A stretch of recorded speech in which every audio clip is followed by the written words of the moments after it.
কত যে ঝামেলা তার, দিন রাত ছুটাছুটি সকাল ও সাঁঝে,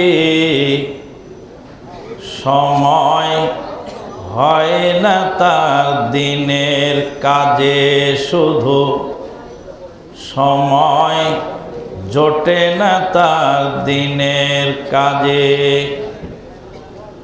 দিন কায়েমের তরে মনে তার সারা জাগে না, ভীতি ও ক্ষতির পথ একদম ভালো লাগে না। কত কাল কেটে গেল কত আয়োজনে, কত দিন চলে গেল বিনা প্রয়োজনে। কত কাল কেটে গেল কত আয়োজনে, কত দিন চলে গেল বিনা প্রয়োজনে। শুধু সময় জুটল না তার দিনের কাজে, কত যে ঝামেলা তার, দিন রাত ছোটাছুটি সকাল ও সাঁঝে, সময় হয় না তার দিনের কাজে। আল্লাহ পাকের অশেষ মেহেরবানিতে আমরা আজকে ঐতিহ্যবাহী চাঁদনী চক শপিং কমপ্লেক্স পার্কিং প্রাঙ্গণে আয়োজিত আজকের এই ওয়াজ মাহফিলে যোগদান করার সুযোগ পেয়েছি। যে আল্লাহ পাক কর্মচঞ্চল জিন্দেগির কিছু অংশ তার দিনের কাজে ব্যয় করার তৌফিক দিলেন, তারই বারগাহে জানাই শুকরিয়া আলহামদুলিল্লাহ। নবী মুহাম্মদুর রাসূলুল্লাহ সাল্লাল্লাহু আলাইহি ওয়াসাল্লামের প্রতি জানাই অগণিত অসংখ্য দরুদ ও সালাম। আল্লাহুম্মা সাল্লি আলা মুহাম্মাদিন ওয়া আলা আলি মুহাম্মাদ কামা সাল্লাইতা আলা ইব্রাহিম ওয়া আলা আলি ইব্রাহিম ইন্নাকা হামিদুম মাজিদ। আল্লাহুম্মা বারিক আলা মুহাম্মাদিন ওয়া আলা আলি মুহাম্মাদ কামা বারাকতা আলা ইব্রাহিম ওয়া আলা আলি ইব্রাহিম ইন্নাকা হামিদুম মাজিদ। মোহতারাম সভাপতি, মাননীয় পরিচালক, উপস্থিত ওলামায়ে কেরাম ও সুধী মণ্ডলী, দূর দূরান্ত থেকে আগত সমাগত ভক্তিভাজন মুরব্বিয়ান, সমবয়সী বন্ধুবর্গ, স্নেহের বয়োকনিষ্ঠ ভ্রাতৃ ও শ্রোতৃ মণ্ডলী, জবানিকার অন্তরালে অদূরে সুদূরে শ্রদ্ধাস্পদিনী স্নেহাশীষ মা ও ভগ্নীগণ, আমি আপনাদের সামনে মহাগ্রন্থ আল কোরআনুল কারীমের সূরাতুল মুলক থেকে শুরুতেই তেলাওয়াত করেছি। তেলাওয়াতকৃত আয়াতগুলির সংক্ষিপ্ত তাফসীর করেই আজকের আলোচনা ইতিরেখা টানা হবে ইনশাআল্লাহ। আমরা যে এখানে বসেছি এর একটি তালিমি বৈঠক, এখানে কিছু শিখার জন্য, জানার জন্য আমরা বসেছি। এটা একটি তালিমি বৈঠক। এই তালিমি বৈঠক এটা হলো আন্তর্জাতিক মানের ইসলামী বিশ্ববিদ্যালয়। পৃথিবীতে এমন কোনো প্রতিষ্ঠান নাই যেখানে ভর্তি হতে গেলে ফর্ম ফিল আপ করা লাগে না, ছবি জমা দেওয়া লাগে না, টাকা পয়সা দেওয়া লাগে না। প্রত্যেকটা প্রতিষ্ঠানেই admission test, form fill up, টাকা পয়সা জমা দিয়ে তারপরে লেখাপড়ার সুযোগ পাওয়া যায়।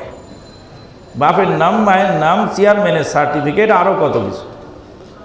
একমাত্র ওয়াজ মাহফিল যেখানে ইলম হাসিল করার জন্য কোনো অ্যাডমিশন টেস্ট দিয়ে ভর্তি হতে হয় না। এখানে কোনো ফর্ম ফিল আপ করা লাগে না, এখানে কোনো বয়সের সীমারেখা নেই, এমনকি কোনো ধর্মের বাধ্যবাধকতাও নেই। গত মাসে আমরা ইন্ডিয়া সফরে ছিলাম। মুর্শিদাবাদের এক স্কুল মাঠে ইসলাম যে শান্তির ধর্ম, ইসলাম মানবতার ধর্ম, এই সাবজেক্টের উপরে দিনের বেলা এক সেমিনার হচ্ছিল। সেখানে আমিও প্রধান আলোচক ছিলাম। আলোচনা শেষ করার পরে দেখলাম যে ইন্ডিয়ার গুরুত্বপূর্ণ দায়িত্বশীল অগণিত সনাতনপন্থী অর্থাৎ অমুসলিমেরাও সেখানে অংশগ্রহণ করেছেন। আলহামদুলিল্লাহ। বক্তৃতা শেষে তারা আমার সাথে দেখা করে বললেন, আমরাও এসেছি আপনার কাছ থেকে ইসলাম সম্পর্কে কিছু জানার জন্য। তাইলে আমাদের ওয়াজ মাহফিলে অমুসলিমেরাও এসে ইসলাম সম্পর্কে জানার সুযোগ পাবে। এটাই হলো এই আন্তর্জাতিক মানের উন্মুক্ত বিশ্ববিদ্যালয়ের সবচেয়ে গুরুত্বপূর্ণ বৈশিষ্ট্য। এখান থেকে আমরা অনেক অজানা জিনিস জানার চেষ্টা করব এবং সেটা আমল করারও চেষ্টা করব। উদাহরণস্বরূপ বলা যায় যে আমার আলোচনার শুরুতেই আমি সহিহ বুখারী থেকে এক খণ্ড হাদিস তেলাওয়াত পেশ করেছি। ওই হাদিসের মধ্যে বলা হয়েছে, ওয়ান মালিহি মিন আইনা ইকতাসাবাহু ওয়া ফীমা আনফাকাহু। তার মাল সম্পর্কে তাকে প্রশ্ন করা হবে হাসরের ময়দানে, তার মালটা কোন পথে আয় হয়েছে আর কোন পথে ব্যয় হয়েছে। আয়ের সময় কি সুদ ঘুষ সেখানে ছিল কিনা। আমাদের দেশের অনেক মানুষ মাল আয় করার সময় সতর্কতা অবলম্বন করে। অনেক লোক সুদ থেকে বাঁচার চেষ্টা করে, অনেক লোক সুদ থেকে ভয় পায়, কিভাবে সুদ থেকে বাঁচবে সে চেষ্টা করে থাকে, করে কিনা। কিন্তু ব্যয়ের সময় কিন্তু আমরা সেটা খেয়াল করি না। কোথায় দিয়ে দিলাম, খাজার ডেগে একটা টাকা দিয়ে দিলাম, এই একটা টাকাই যে পরকালে আমার আমল সমস্ত বরবাদ হয়ে গেল ওই খাজার ডেগে দেওয়ার কারণে, ওরা তো আমরা বুঝি না, দিয়ে ফেলি মনের অজান্তে। একটা উদাহরণ দিলে আরো সহজ হয়। আমরা একটু সৌন্দর্য বৃদ্ধির জন্য এই মাহফিলে ফুলের ব্যবস্থা রাখি নেই। ফুলগুলি কিনতে টাকা লাগছে কিনা। এই ফুলের টাকারও হিসাব আল্লাহর দরবারে হবে। আপনি আমাকে দাওয়াত করে এনেছেন, আপনার গাড়িতে আমি এলাম, আপনাদের টাকায় আমাদের বিমানের টিকিট কিনা হয়, আপনাদের টাকা দিয়ে আমরা চলাফেরা করি, আপনাদের হাদিয়া তোহফা নিয়ে আমরা চলে থাকি। তার মানে কি এই যে আমি আপনাকে সঠিক কথাটা না বলেই চলে যাব আর বলবো যে মাশাআল্লাহ আপনারা ফুল দিয়ে সাজিয়েছেন, স্টেজটা খুব সুন্দর হয়েছে। হাসরের ময়দানে কিন্তু আপনিও আমার বিরুদ্ধে নালিশ দেবেন যে আমরা তো ইসলাম জানার জন্য তাদেরকে পয়সা খরচ করে এনেছিলাম, তারা কেন আমাদেরকে এই পরামর্শগুলি দেয় নাই। এই ফুলের টাকা দিয়েও কোনো গরিব দুঃখী মানুষের চিকিৎসার ব্যবস্থা হতে পারে। একটা অনুষ্ঠানে আমি গেছিলাম, সেখানে ফুল আমার গায়ে ফুলের পাপড়ি ছিটানো হচ্ছিল আর ফুলের তোড়া এনে আমাকে দিচ্ছিল। আমি বললাম যে ভাই, মুসলমানদের কোনো ইবাদতের সাথে ফুলের কানেকশন নাই, হিন্দুদের পূজা ফুল ছাড়া হয় না। কাজেই আমরা এখান থেকে যেটা সত্য জিনিস সেটা আমরা জানার চেষ্টা করব এবং আমল করার চেষ্টা করব। এই একটি কথাই যদি আমরা আমল করে আগামী বছরের অনুষ্ঠানে ফুলকে বর্জন করি আর ফুলের টাকাটা যদি এই ওয়াজ মাহফিলের ইন্তেজামিয়া কমিটির তরফ থেকে এলাকার দুস্থ মানুষের মধ্যে বিতরণ করি, তাহলে একটি কথা আমাদের কাজে লাগলো। তাহলে আমরা জানা জিনিস জানবো না না জানা জিনিস জানবো? জানা জিনিস জানবো না না জানা জিনিস জানবো? ধোয়া কাপড় ধুবো না ময়লা কাপড় ধুবো? ময়লা কাপড় পরিষ্কার করতে হবে, না জানা জিনিস জানতে হবে। অনেক মানুষ নতুন কোনো মাসলা, নতুন কোনো হাদিস বা নতুন কোনো কথা শুনলেই যে সে আর কোনো দিন শোনে নাই, তো কয় এই হাদিস এতদিন কোথায় ছিল, এতদিন শুনি নাই কে? এই সমস্ত কথা আমরা অনেক সময় বলে থাকি। যদিও আমরা কোনো কথা আজকে নতুন শুনলাম, সেক্ষেত্রে আমাদেরকে অবশ্যই ধৈর্য ধারণ করে জানতে হবে যে কথাটা আসলে সত্য কি না। সুন্দরবনে একটি গাছ আছে, গাছের নাম হলো ম্যানগ্রোভ গাছ। ম্যানগ্রোভ গাছের নাম কি আপনারা শুনেছেন? কেউ শুনেছেন, কেউ শোনেন নাই। ম্যানগ্রোভ গাছের নাম আমি আমানুল্লাহ কোনোদিন শুনি নাই। গত 2 মাস আগে সুন্দরবনে সফরে গিয়ে জানতে পারলাম ম্যানগ্রোভ গাছের খবর। ম্যানগ্রোভ গাছ আল্লাহ পাক সুন্দরবনে সৃষ্টি করেছেন, এটা মাটির ক্ষয়কে রোধ করে। কিয়ামত পর্যন্ত যেন সুন্দরবন সাগরের মধ্যে বিলীন না হয়, এই জন্য আল্লাহ মাটিকে রক্ষা করার জন্য ম্যানগ্রোভ গাছ সৃষ্টি করেছেন। পরিবেশ বিজ্ঞানীরা তাই বলছেন। ম্যানগ্রোভ গাছের নাম যদি আমি আজকে প্রথম শুনি, তার মানে কি এতদিন ওই সুন্দরবনে ওটা ছিল না? আফ্রিকার জঙ্গলে একটি গাছ আছে, সেই গাছের নাম লিগনাম ভিটা। আজকে যদি আমি নতুন করে লিগনাম ভিটা কাঠের গাছের নাম শুনি, তাতে কি এতদিন আফ্রিকায় ছিল না? সেটা ছিল, কিন্তু আমাদের অনেক জিনিস জানার বাকি রয়ে গেছে। এই যে তালিম, এই যে শিক্ষা, জানা, অজানাকে জানা, এই জানার সর্বপ্রথম যিনি এই তালিম চালু করেছেন তিনি হলেন স্বয়ং আল্লাহ পাক। স্বয়ং কে? আল্লাহ। তালিমটা সর্বপ্রথম কে চালু করেছেন মানুষের জন্য? আউযু বিল্লাহি মিনাশ শাইতানির রাজিম। ওয়া আল্লামা আদামাল আসমাআ কুল্লাহা সুম্মা আরাদাহুম আলাল মালাইকাতি ফাকালা আম্বিউনি বিআসমাই হাউলা ইন কুনতুম সাদিকিন। ক্বালু সুবহানাকা লা ইলমা লানা ইল্লা মা আল্লামতানা ইন্নাকা আনতাল আলিমুল হাকীম। আল্লাহু আকবার। ওয়া আল্লামা আদামাল আসমাআ কুল্লাহা। আদম আলাইহিস সালাতু ওয়াস সালামকে আল্লাহ রাব্বুল আলামিন সৃষ্টি করার পরে সকল বস্তুর নাম শিখিয়ে দিলেন। কে শিখালেন? কাকে শিখালেন? আদম আলাইহিস সালাম। কি শিখালেন? সব বস্তুর নাম। তাফসীরের কিতাবে লিখেছে, পৃথিবীতে যত প্রযুক্তি কিয়ামত পর্যন্ত আসবে, বিজ্ঞান প্রযুক্তির সকল সাবজেক্ট সেদিন আল্লাহ পাক আদম আলাইহিস সালামকে শিখিয়েছিলেন। পৃথিবীতে যত জিনিস আবিষ্কার হবে, সব জিনিসের সাথে আল্লাহ পাক সেদিন আদম আলাইহিস সালামকে স্বয়ং নিজে পরিচিত করে দিয়েছিলেন। পৃথিবীর প্রথম মানুষকে তিনি প্রথম দিনেই ছাত্র, আর সেই ছাত্রর প্রথম শিক্ষক হলেন স্বয়ং আল্লাহ পাক। ওয়া আল্লামা আদামাল আসমাআ কুল্লাহা। সব বস্তু শিখিয়ে দিলেন আল্লাহ আদম আলাইহিস সালাম। হাদিসে এসেছে, আদম আলাইহিস সালামকে আল্লাহ সৃষ্টি করলেন মাটির পুতুল 60 হাত লম্বা। মাটির পুতুল 60 হাত লম্বা, 60 জিরাআন, 60 হাত লম্বা। সহিহ হাদিসে পাওয়া যায় 60 হাত লম্বা ছিলেন আদম আলাইহিস সালাম। কোরআনে আল্লাহ পাক বলছেন সলসলিন কাল ফাখার, টনটনে খাপরার মাটির মতো।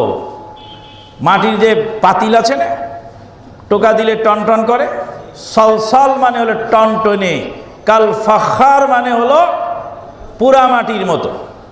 পোড়া মাটির মতো টনটনে একদম মাটির পুতুল বানিয়ে আল্লাহ খাড়া করে রাখে। তারপরে আল্লাহ পাক সর্বপ্রথম রুহু প্রবেশ করাচ্ছেন নাক দিয়ে। কোথা দিয়ে?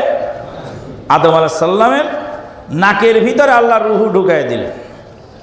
রুহু ঢুকা দেওয়ার সাথে সাথে আদম আলাইহিস সালাম নড়ে উঠলেন। নড়ে ওঠার সাথে সাথে হাসি দিলেন। আল্লাহ পাক বললেন আলহামদুলিল্লাহ বলো। আদম আলাইহিস সালাম আলহামদুলিল্লাহ বললেন। পৃথিবীর সর্বপ্রথম শব্দ আল্লাহ মানুষকে শিখালেন আলহামদুলিল্লাহ, আর সেটা শিখলেন স্বয়ং আল্লাহর কাছ থেকে। আল্লাহু আকবার। আলহামদুলিল্লাহ আমরা বলি না? মরগ মুরগি আল্লাহর শুকরিয়া আদায় করছিল, হ্যাঁ, ওটারে জব করে আমরা খেয়ে ফেললাম, কিন্তু আলহামদুলিল্লাহ বলার সুযোগ পেলাম না। ওর মতো নাফরমান লোক দুনিয়ায় হয়। এমনও লোক আছে যে খাওয়ার আদব জানে না, বকা দিচ্ছে আর বাম হাতে খাবার মুখে তুলছে, আছে না? সুবহানাল্লাহ। এটা কেমন মানুষ? তাহলে প্রথম শব্দ হলো আলহামদুলিল্লাহ। কে শিখালেন? কাকে শিখালেন? তাহলে পৃথিবীর প্রথম মানুষ আদম আলাইহিস সালাম, আর তিনি প্রথম দিনেই ছাত্র, আর এই ছাত্রের প্রথম শিক্ষক হলেন স্বয়ং আল্লাহ। এলেমটা আল্লাহর কাছ থেকে আসে। তাই আল্লাহ পাক বলছেন আউযু বিল্লাহি মিনাশ শাইতানির রাজিম বিসমিল্লাহির রহমানির রহিম আর রহমানু আল্লামাল কুরআন খালাকাল ইনসানা আল্লামাহুল বায়ান আর রহমানু আল্লামাল কুরআন। আল্লাহ বলছেন আর রহমান দয়ালু, দয়াময়, পরম দয়ালু, চরম দয়ালু, পরম দয়ালু, দয়াময় আল্লাহ কোরআন শিক্ষা দিয়েছেন। আল্লাহ কোরআন শিক্ষা দিয়েছেন আর রহমানু আল্লামাল কুরআন। কোরআন কে শিখাচ্ছেন? আল্লাহ। আল্লাহ তো বলতে পারতেন যে আল্লামু আল্লামাল কোরআন, মহাজ্ঞানী কোরআন শিক্ষা দিয়েছেন। আল্লাহ তো বলতে পারতেন আল হাকিমু আল্লামাল কোরআন, কিন্তু দয়াময় নাম ব্যবহার করে বললেন আল্লামাল কোরআন। হিকমতটা কি? হিকমত হলো দয়াময়ের দয়া ছাড়া, আল্লাহর দয়া ছাড়া কোরআন শিক্ষা গ্রহণ করা সম্ভব নয়। দুনিয়ার টাকা পয়সা, গাড়ি বাড়ি, ধন দৌলত, অর্থ শর্ত আল্লাহ পাক আস্তিককেও দিয়ে থাকেন, নাস্তিককেও দিয়ে থাকেন। দুর্ধর্ষ কাফের বেদিন বেঈমানকেও আল্লাহ দুনিয়ার সম্পদ দিয়ে থাকেন, কিন্তু হেদায়েত আল্লাহ পাক তাকেই দেন। মান আরাদাল্লাহু বিহি খায়রান ইউফাক্কিহু ফিদ্দীন। আল্লাহ তাকেই হেদায়েত দিয়ে থাকেন। আল্লাহ যার কল্যাণ কামনা করে, আল্লাহ যার কল্যাণ কামনা করেন না তাকে আল্লাহ হেদায়েত দেন না। দাউদ আলাইহিস সালামের কথা আপনাদের ইমাম সাহেব বললেন। দাউদ আলাইহিস সালামকে লোহা নরম করার বিদ্যা কে শিখিয়েছিলেন? আল্লাহ পাক। সুলাইমান আলাইহিস সালামকে আকাশে উড়ার বিদ্যা কে শিখিয়েছিলেন? আল্লাহ পাক। সুলাইমান আলাইহিস সালামের সমস্ত প্রাণীকুলের ভাষা কে শিখিয়েছিলেন? আল্লাহ পাক। আল্লাহ আল্লাহ যাকে ইচ্ছা তার কল্যাণ দান করেন। তাহলে প্রথম শিক্ষাটা এসেছে কার কাছ থেকে? আল্লাহর কাছ থেকে। আল্লাহ রাব্বুল আলামিন এবার পরীক্ষা নিচ্ছেন। পরীক্ষা নিয়ে ফেরেশতাদেরকে বললেন, তোরা তো খুব মাতবরি করেছিলি রে, বলেছিলি আদমকে বানাতে হবে না, ওরা গিয়ে মারামারি করবে, তো এবার তোরা এসব বস্তুর নাম বলতো। ফেরেশতারা সেই সমস্ত বস্তুর নাম বলতে সক্ষম হলেন না। কি বললেন?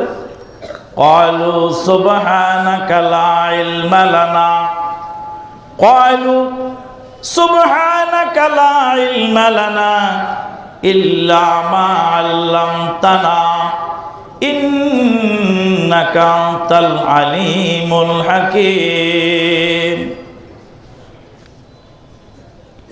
ক্বালু সুবহানাকা লা ইলমা লানা ইল্লা মা আল্লামতানা ইন্নাকা আনতাল আলিমুল হাকীম। হে আল্লাহ, আপনারই পবিত্রতা, আমাদের কোনো এলেম নাই, আপনি যেটুকু শিখিয়েছেন ওইটুকু ছাড়া। এসব বস্তুর নাম বলার ক্ষমতা আমাদের নেই। সারেন্ডার করলো কারা? ফেরেশতারা। এত লক্ষ লক্ষ কোটি কোটি ফেরেশতা, একজন ফেরেশতাও আল্লাহর প্রশ্নের উত্তর দিতে সক্ষম হলেন না। আল্লাহ পাক বললেন, কয়লাইয়া আদামু আম্বিউহুম বিআসমাইহিম ফালাম্মা আম্বাহুম বিআসমাইহিম ক্বালা আলাম আকুল লাকুম ইন্নী আ'লামু গায়বাস সামাওয়াতি ওয়াল আরদ ওয়া আ'লামু মা তুবদুনা ওয়া মা কুনতুম তাকতুমুন। আল্লাহ পাক বলেন, ও আদম, তুমি এগুলির নাম সব বলে দাও। আদম আলাইহিস সালাম বলতে সক্ষম হলেন। আল্লাহ পাক বলেন, ফেরেশতাদেরকে এখন কেমন হলো রে? আদম তো বলতে পারলো, তোরা তো কেউ বলতে পারলি না। এবার আদমকে উস্তাদ মান, সেজদা দিয়ে তাজিম কর। সেজদা দেওয়ার নির্দেশ কেন দিলেন? ও বলতে পারলো আর তোরা বলতে পারলি না, তোদের এলেম নাই আর আদম আলাইহিস সালামের এলেম আছে। এলেমের সম্মানার্থে আজকে তুই তাজিমি সেজদা দিয়ে আদম আলাইহিস সালামের শ্রেষ্ঠত্ব প্রমাণ করে দে। সমস্ত ফেরেশতারা আদম আলাইহিস সালামের শ্রেষ্ঠত্ব প্রমাণের জন্য তাজিমি সেজদায় লিপ্ত হলেন। কিন্তু মিস্টার ইবলিস, গবেষক মিস্টার ইবলিস বলছে, আদমকে বানালো মাটি দিয়ে, মাটি থাকে পায়ের তলায়, এই পায়ের তলার মাটির আদমকে আমি আবার সেজদা করব কেন? আল্লাহ বললেন, তুই আমার এখান থেকে দূর হ মালউন, কিয়ামত পর্যন্ত তোকে লানত দিয়ে দিলাম। আল্লাহর অর্ডার হওয়ার সাথে সাথে ফরজ হয়ে যা। আল্লাহকে বাদ দিয়ে গায়রুল্লাহকে সেজদা করা যায়? মাজারে কবরে সেজদা করা যায়? ঠাকুরে দরগায় সেজদা করা যায়? গাছের সামনে সেজদা করা যায়? পৃথিবীর কারো সামনেই মাথা নত হবে না। আল্লাহ পাক বলছেন, ওয়ান্নাল মাসাজিদা লিল্লাহি ফালা তাদউ মাআল্লাহি আহাদা। সেজদার জায়গা সেরে আল্লাহর জন্য, সুতরাং আল্লাহকে বাদ দিয়ে তোমরা গায়রুল্লাহকে ডেকো না। আল্লাহ রাব্বুল আলামিন গরু, ছাগল, বকরি, ভেড়া, উট, দুম্বা যা আছে প্রাণী কুল, সমস্ত প্রাণীর আগা এবং পাছা সমান করে দিয়েছেন। আশরাফুল মাখলুকাত মানব জাতিকে খাড়া করে লাঠির মতো লম্বা করে দিয়েছেন। মাথাটা আসমানের দিকে, পৃথিবীর কারো সামনে নত হবে না আল্লাহ ছাড়া। আল্লাহু আকবার।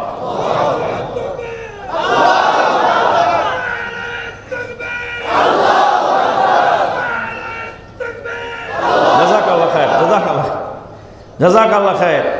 তাইলে আল্লাহ পাক গরু যখন খাবার খায় মাথাটা নিচে নামায় দেয়, মুরগি যখন খাবার খায় মাথাটা নিচে নামায় দেয়। পৃথিবীর সমস্ত প্রাণী খাবার খাওয়ার সময় মাথাটা কোথায় নামায়? নিচে নামায়। কিন্তু আশরাফুল মাখলুকাতকে আল্লাহ এরকম সিস্টেম ব্যবস্থা রাখে নাই। খাবারটাই তার মুখের কাছে চলে যায়, খাবার খাওয়ার জন্য মাথাটা নত করা লাগে না। তাহলে আল্লাহকে বাদ দিয়ে গায়রুল্লাহকে সেজদা করা হারাম। আদম আলাইহিস সালাতু ওয়াস সালাম তথা মানুষকে সেজদা করা হারাম। কিন্তু আল্লাহ যখন অর্ডার দিলেন তখন ফরজ হয়ে গেল, তখন আর কোনো মন্তব্য চলবে না। তখন আর কোনো মন্তব্য চলবে না। উস্তাদ যদি উস্তাদের সামনে চেয়ারে বসা আদব না বেয়াদবি? উস্তাদের সামনে শাগরেদ কি চেয়ারে বসলে আদব হবে না বেয়াদবি হবে? উস্তাদ যদি বসতে বলেন তা আদব না বেয়াদবি? উস্তাদ বসতে বললে তখন না বসাটা বেয়াদবি। উস্তাদ বসতে বললে তখন না বসাটা বেয়াদবি। গায়রুল্লাহকে সেজদা করা হারাম, কিন্তু আল্লাহ যখন অর্ডার দিলেন তখন ফরজ হয়ে গেল। সমস্ত ফেরেশতারা সেজদা করলেন, কিন্তু মিস্টার ইবলিস সেজদা করলো না। আল্লাহর আদেশ নিষেধের সামনে পৃথিবীর কোনো মানুষের কোনো যুক্তি তর্ক চলবে না। বন্ধুগণ, বলছিলাম যে এই বিদ্যার কারণেই সেদিন আদম আলাইহিস সালামকে আল্লাহ পাক শ্রেষ্ঠত্ব দান করেছিলেন। ফেরেশতাদের জানা ছিল না, তাই ফেরেশতারা বলেন নাই সব বিদ্যা আমার জানা থাকবে। বিষয়টি এমন নয়, যেটা আমার জানা নাই সেটা আমি বলতে পারবো না। আল্লাহ পাক বলছেন ওয়ালা তাকফু মা লাইসা লাকা বিহি ইলম ইন্নাস সামআ ওয়াল বাসারা ওয়াল ফুয়াদ কুল্লু উলাইকা কানা আনহু মাসউলা। যেই বিষয়ে তোমার কোনো ইলম নাই সেই বিষয়ে তুমি কোনো মন্তব্য করো না। না বুঝে না জেনে ইলম হাসিল না করে আমাদের কোনো মন্তব্য বক্তব্য দেওয়ার অধিকার নাই। স্বয়ং আল্লাহর নবী সাল্লাল্লাহু আলাইহি সাল্লামও আল্লাহর ওহী না পেলে কোনো কথা বলতেন না। আল্লাহ পাক বলছেন ওয়ামা ইয়ান্তিকু আনিল হাওয়া ইন হুয়া ইল্লা ওয়াহয়ুন ইউহা। মুহাম্মদ সাল্লাল্লাহু আলাইহি সাল্লাম ততক্ষণ পর্যন্ত কথা বলেন না যতক্ষণ পর্যন্ত আল্লাহ তাকে ওহী নাজিল না করেন। আল্লাহু আকবার। তাহলে মুহাম্মদ সাল্লাল্লাহু আলাইহি সাল্লাম আল্লাহর নবী, তিনিও আল্লাহর অর্ডার না পেলে কোনো কথা বলার অধিকার রাখতে না। তাই তো মা আয়েশা সিদ্দিকা রাদিয়াল্লাহু তাআলা আনহার চরিত্রে যখন মদিনার মুনাফিকেরা কলঙ্ক লেপন করলো, মাসাধিককাল পার হয়ে গেল, আল্লাহর নবী সাল্লাল্লাহু আলাইহি সাল্লাম কোনো মন্তব্য করলেন না। যতক্ষণ পর্যন্ত সূরা নূরের আয়াতগুলি নাজিল না হলো ততক্ষণ পর্যন্ত আল্লাহর নবী মুখ খুললেন না। তাহলে অনুমান করে কোনো কথা বলার অধিকার কারো নেই। ফেরেশতারা আগে সৃষ্টি হয়েছে না আদম আলাইহিস সালাম আগে? ফেরেশতারা আগে, ফেরেশতারা সিনিয়র আর আদম আলাইহিস সালাম জুনিয়র। সিনিয়র হয়ে বলতে পারলেন না, জুনিয়র হয়ে বলতে সক্ষম হলেন। কাজেই ইলম এমন একটা জিনিস যেটা ছোটর কাছ থেকেও শিখার থাকতে পারে। সুলাইমান আলাইহিস সালাম পিঁপড়ার কাছে ইলম শিখেছিলেন। দাউদ আলাইহিস সালাতু ওয়াস সালাম, সুলাইমান আলাইহিস সালাতু ওয়াস সালাম নবী রাসূলগণ আল্লাহ রাব্বুল আলামিন তাদেরকে বিভিন্ন ঘটনা প্রবাহ থেকে ইলম শিক্ষা দিয়েছিলেন। বন্ধুগণ, আমরা এখানে এসেছি কোরআন এবং সুন্নাহ থেকে ইলম হাসিল করার জন্য। যতটুকু জানবো জানার পরে মানার চেষ্টা করব ইনশাআল্লাহ। জানার মধ্যে সফলতা নয়, সফলতাটা হলো জানার পরে মানা। জানার পরে যদি না মানা হয় তাহলে সেটার মধ্যে কোনো সফলতা নেই। বন্ধুগণ, বলছিলাম যে সূরায়ে মুলক তেলাওয়াত করেছিলাম। কোন সূরা? সূরাতুল মুলক। সূরাতুল মুলক তেলাওয়াত করলে কি হয় ফায়দা? আল্লাহর নবী সাল্লাল্লাহু আলাইহি সাল্লাম বলেন, রাতের বেলায় কেউ যদি ঘুমানোর সময় সূরা মুলক তেলাওয়াত করে তার কবরের আযাব হবে না। কবরের আযাব থেকে বাঁচার জন্য রক্ষা কবচ সূরাতুল মুলক। রাতের বেলায় সূরাতুল মুলক আমরা তেলাওয়াত করে ঘুমাবো ইনশাআল্লাহ। সূরাতুল মুলকের ভিতরে আল্লাহ পাক কি দিয়েছেন দেখুন। আজকে দুঃখজনক হলে সত্য, আমাদের বাড়িতে অনেক ওজিফার কিতাব পাওয়া যায়, তার মধ্যে এমন কিছু দোয়া দরুদ আছে যার অস্তিত্ব কোরআন এবং সহিহ হাদিসে পাওয়া যায় না। একটা দোয়ার নাম আমরা শুনেছি দোয়ায়ে গানজেল আরশ, দোয়ায়ে গঞ্জেল আরশ। এই ধরনের কত দোয়া আছে যেই দোয়া কোরআন এবং সহিহ হাদিস দ্বারা প্রমাণিত নয়। কোরআনের একটি অক্ষর পড়লে 10 নেকি, সূরা মুলক পড়লে কবরের আযাব মাফ হয়ে যাবে। আমরা সূরা মুলক পড়ার চেষ্টা করব ইনশাআল্লাহ। আসুন সূরা মুলকের ভিতর আল্লাহ কি বলছেন আমরা একটু সংক্ষিপ্ত ব্যাখ্যা শুনি। আউযু বিল্লাহি মিনাশ শাইতানির রাজিম। বিসমিল্লাহির রহমানির রহিম। তাবারাকাল্লাযী বিয়াদিহিল মুলক ওয়া হুয়া আলা কুল্লি শাইইন কাদির। আল্লাযী খালাকাল মাউতা ওয়াল হায়াত লিয়াবলুয়াকুম আইয়ুকুম আহসানু আমালা। তাবারাকাল্লাযী বিয়াদিহিল মুলক। বরকতময় সেই সত্তা, সেই আল্লাহ পাক যার হাতে রয়েছে